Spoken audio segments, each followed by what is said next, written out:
Out of all the cantos in Inferno, Canto 5 is probably the most well-known, simply because it is picked up by future poets and artists for generations to come. And so it kind of takes on a life of its own, especially the figures of Paolo and Francesca.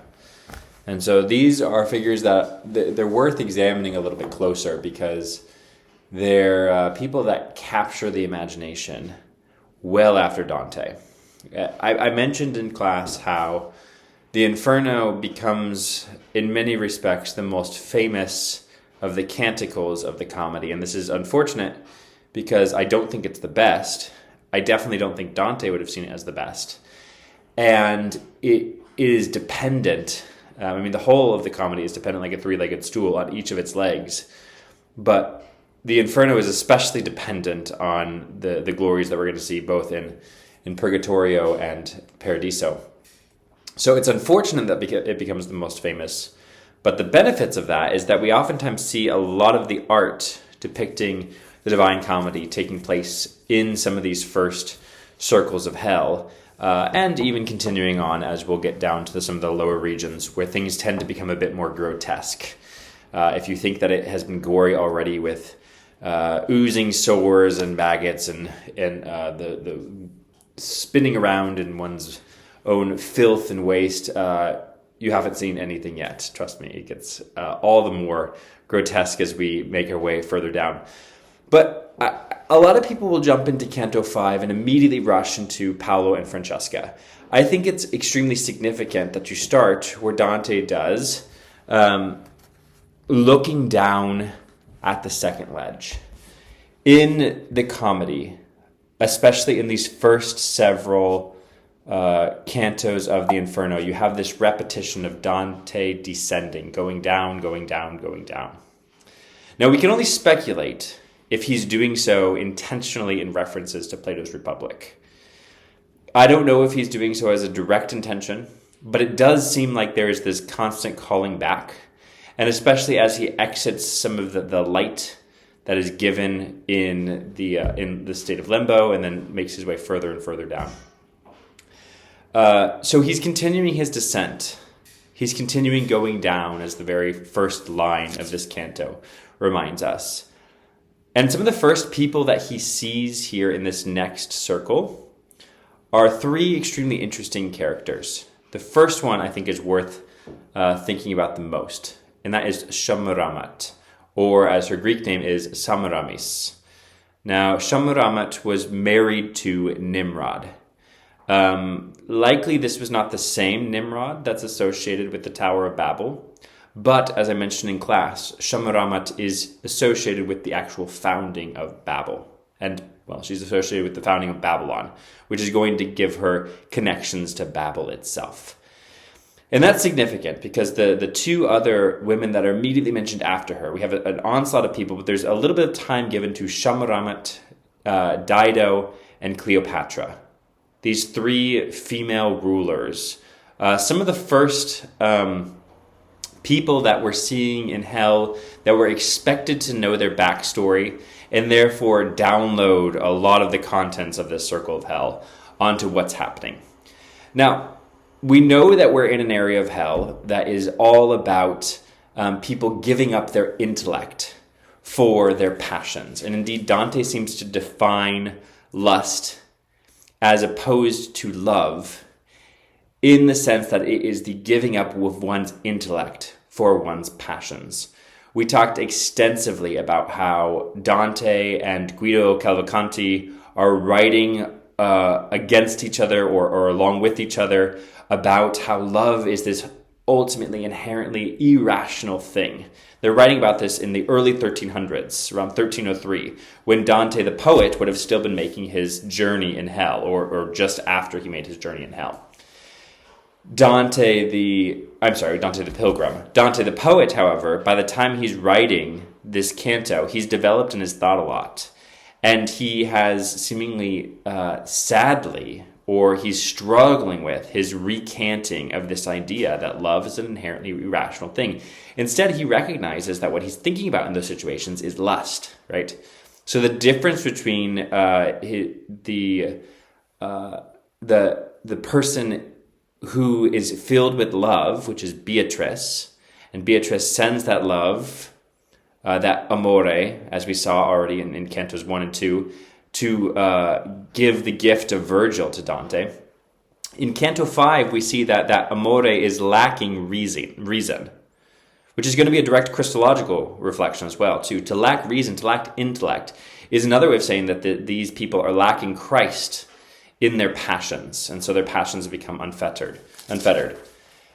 And so the second character, at least, Dido, makes the most sense. We've seen Dido show up several times. We saw her show up in Augustine's Confessions, and we saw her show up in the Aeneid. Just before Aeneas goes down into hell, Dido kills herself out of passion because she has been stabbed with Cupid's arrow, and she abandons her faithfulness to her departed husband. She was supposed to maintain a faithful celibate life. She abandons this and decides to throw herself at Aeneas, who ultimately says that he must found Rome for the will of the gods. And then she kills herself, and he descends into hell, where he sees Dido, and of course has pity for her, but recognizes that his journey is already set for him.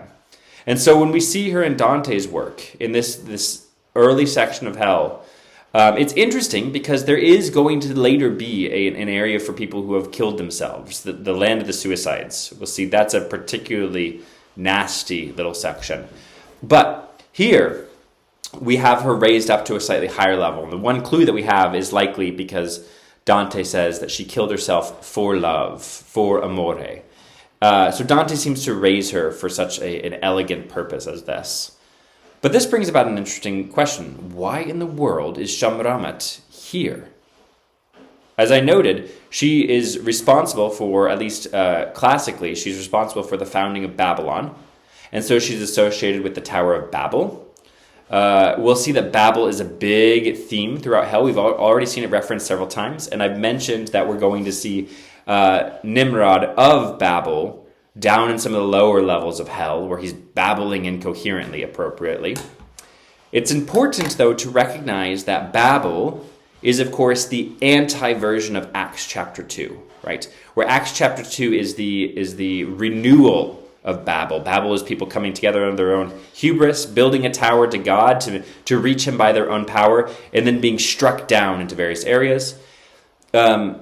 Meanwhile, Acts chapter 2, it takes up a lot of the language of the Genesis account and instead reverses it, right? Where there's the scattered apostles of Christ that are brought together by the power of the Holy Spirit and united under the language that they are given utterance to speak. And so Acts chapter 2 becomes a reversing of Babel. And there's this constant Christian imagery of Babel or Babylon, as we'll also come to connect that with, and something like the city of God, right? Babylon is the new place of exile. It's the new Egypt for a lot of the Old Testament. Meanwhile, the promised land, the new promised land, is the one that Christ, as our new Moses and Joshua, brings us out into. So you have these kind of archetypes that are already being set up. And so that's interesting, but of course it doesn't explain why Shamramat is here. Why she is in this land of people who have given up their own reason for their own passions. And I think it's actually not because of her founding of Babel, but I think it's because of her relationship with her son. So a reminder, Nimrod, her husband, not the Nimrod of Babel, it gets a little confusing there, but Nimrod, her husband, dies while her son is still quite young. I believe younger than 5 is what most accounts say. And so Shamramat becomes the queen mother of Syria. Now this is during a time when there would be no ruling queen of Syria. And so the queen mother position is particularly interesting. And this is most notably a Jewish position, which would have been known as the Gebra. We see this in the Old Testament specifically with the figure of Solomon's wife, or Solomon's mother, Bathsheba. She becomes this queen mother figure. The important thing for why Shamramat is in this early layer of hell is because she is an anti-queen mother figure, one that is particularly disposed to all things anti-prudent. In other words, she's this anti-Marian figure, right? We think of Mary being the mother of our King, Jesus. And so Shamramat, being this other queen mother, becomes the exact anti and archetypal figure that is dichotomized to her. And that's why we see her here with Dido and Cleopatra, recognizing or being the antithesis of love without intellect, this motherly love without Christ. And I think that's a really fascinating little place to put her there. Most of that you're not going to find in the footnotes because that's digging in pretty deep into this figure, but I think it's important as the backdrop for Paolo and Francesca. So let's get to Paolo and Francesca.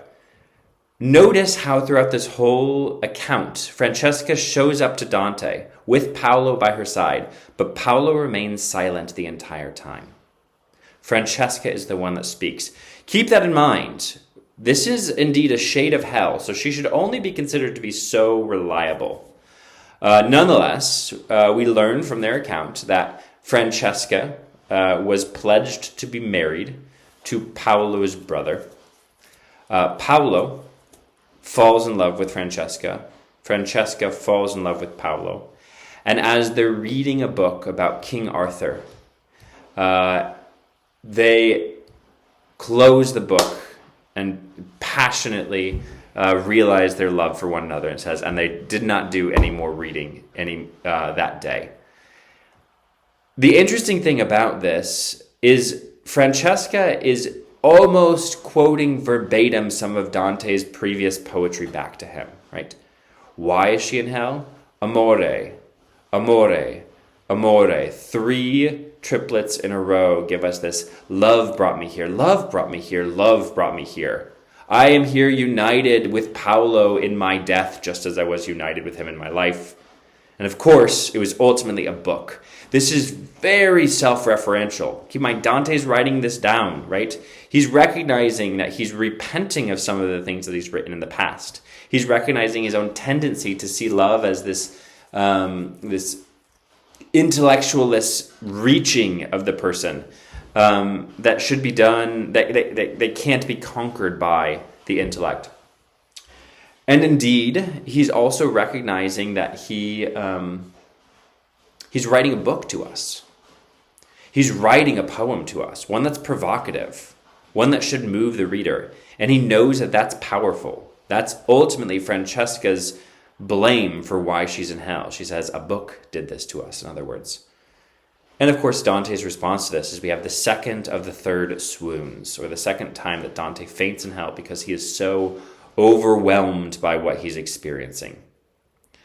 When you put all those together, there's a lot happening in this canto of only a few verses when you get down to it.